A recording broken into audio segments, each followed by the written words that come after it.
தேனி பாராளுமன்ற தொகுதி அதிமுக வேட்பாளர் OP ரவீந்திரநாத் குமாரை ஆதரித்து தமிழக முதலமைச்சர் எடப்பாடி பழனிசாமி பிரச்சாரம் செய்து வருகிறார். அதனை நேரலையில் பார்க்கலாம். நம்முடைய வெற்றி வேட்பாளர் அறிவித்தவர் லோகிராஜன் அவர்களுக்கு இரட்டை லட்சத்திலே வாக்களியுங்கள்.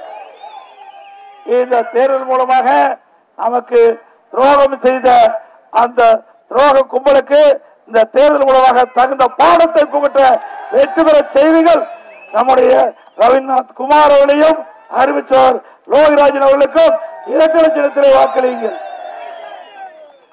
அம்மா சட்டமன்றத்தில் தெரிவிச்சாங்க, எனக்கு பின்னாலும் அனைத்து இந்திய அண்ணா திராவிட முன்னேற்ற கழகம் 100 ஆண்டு காலம் ஆட்சி அதிகாரத்தில் இருக்கும் என்று இங்கே இருக்கின்ற மக்கள் அண்ணா திராவிட முன்னேற்றக்கூடிய நிர்வாகிகள் தொண்டர்களை நம்பி அந்த கருத்தை சொன்னார்கள்.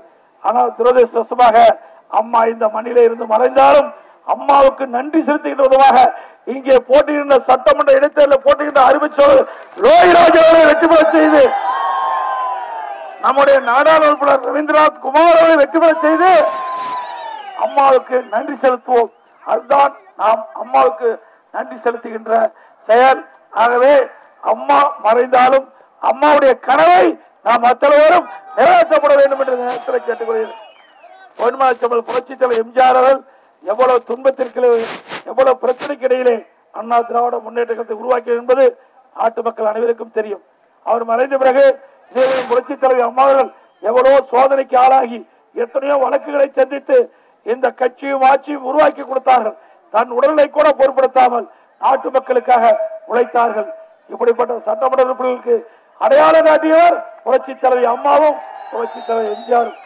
ஆகவே அதையெல்லாம் மறந்துவிட்டு திராவிட முன்னேற்ற கழகத்தோடு சேர்ந்து சதி செய்து இன்றைய தினம் தேர்தலிலே நம்மை எதிர்க்கின்றார்கள்.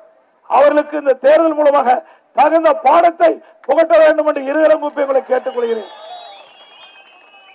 ஏனென்று சொன்னால் இந்த இயக்கம் மக்களுக்காக தோற்றுவிக்கப்பட்ட இயக்கம். அதே மற்றவர்களுக்காக தோற்றுவிக்கப்பட்ட இயக்கத்தை இன்றைக்கு ஒழிக்க வேண்டும் அழிக்க வேண்டும் என்று நினைக்கிறவர்களுக்கு தகுந்த பாடத்தை தேர்தல் மூலமாக பூட்டுதல். ஆகவே இந்த தேர்தல் நாடாளுமன்ற தேர்தல் அறிவிக்கப்பட்டு பொது தேர்தல் மத்தியிலே நிலையாக செய்ய வேண்டும். திறமையான பாரத பிரதமர் வேண்டும். அதற்காக நடைபெறுகின்ற நாடாளுமன்ற தேர்தல்.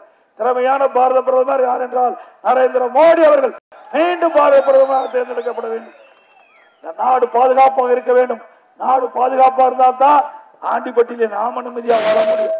நாம நிம்மதியாக வாழ வேண்டும் என்றால் சிறந்த பாரத பிரதமர் வேண்டும். திறமையான பாரத பிரதமர் வேண்டும். தகுதி வாய்ந்த பாரத பிரதமர் வேண்டும். வலி மிக்க உறுதி மிக்க முடிவெடுக்கக்கூடிய ஆற்றல் மிக்க பிரதமர் நாட்டை ஆள வேண்டும். அதற்காக நம்முடைய வெற்றி வேட்பாளர் அறிவிச்சவர் ரவீந்திரநாத் குமார் அவர்களுக்கு இரட்டை லட்சத்திலே வாக்களிக்கும். அதே போல புரட்சித் தலைவர் அம்மா கண்ட கனவை நனவாக்கின்ற விதமாக நம்முடைய சட்டமன்ற இடைத்தேர்தலில் போட்டியிடுகின்ற அறிவிச்சவர் லோகிராஜன் அவர்களுக்கு இரட்டை லட்சத்திலே வாக்களித்து அவருக்கு மிகப்பெரிய வெற்றி தேடித்தார வேண்டும் இந்த நேரத்தில் கேட்டு, அதோட இன்றைக்கு காங்கிரஸ் கட்சி சார்பா ஒருத்தர் போட்டியிடுறார். யாரும் உங்களுக்கு தெரியும்.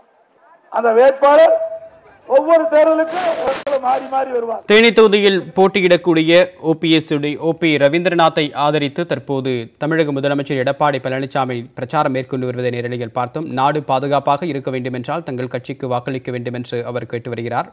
தொடர்ந்து இந்த பிரச்சாரத்தை நேரலையில் பார்க்கலாம்.